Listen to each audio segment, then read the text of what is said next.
Kailan kaya magkakahiring ng DOH? Magkakahiring yung Department of Health.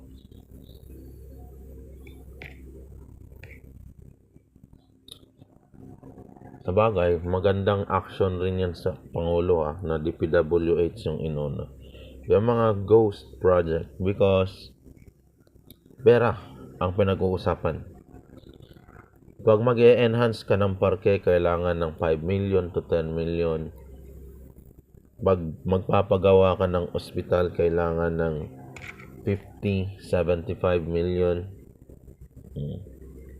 to 90.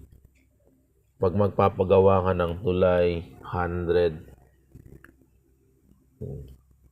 Pag magpapa-road widening ka, DPWH lahat yan ng mga project may mga 150. Dito sa Pangasinan, as a reference, ilan ba kagad ngayong taon na to?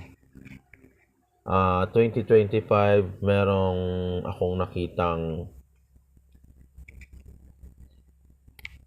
5 proyekto ng DPWH. Ito yung tinatawag na i-enhance yung plaza, that's 10 million. Merong floodgate, that's another thing. Tapos merong hospital, that's DPWH project din. Mainam na maimbestigahan rin yung DPWH kasi nga tao ang nag-request at pera ng taong bayan ang pinag-uusapan dyan. Noong ay sinabi ko kagabi na Mayor, may bagong proposal si konsehal. Baka naman pwede mong mai-approve. Anong proyekto yon? Ito yung MRF.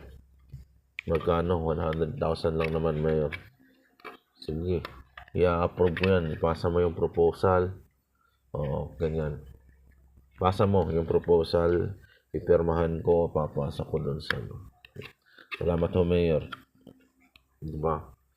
Ganyan yung proyekto Proyekto ng mga pangmaliitan muna yun. Yung pangmalakihan, yun na yun. 10 million, 90, 50, 70. Buti na rin na yan para may hearing.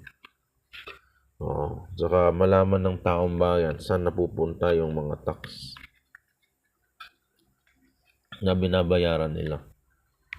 Tax ho yan Tax. Tadadadadad.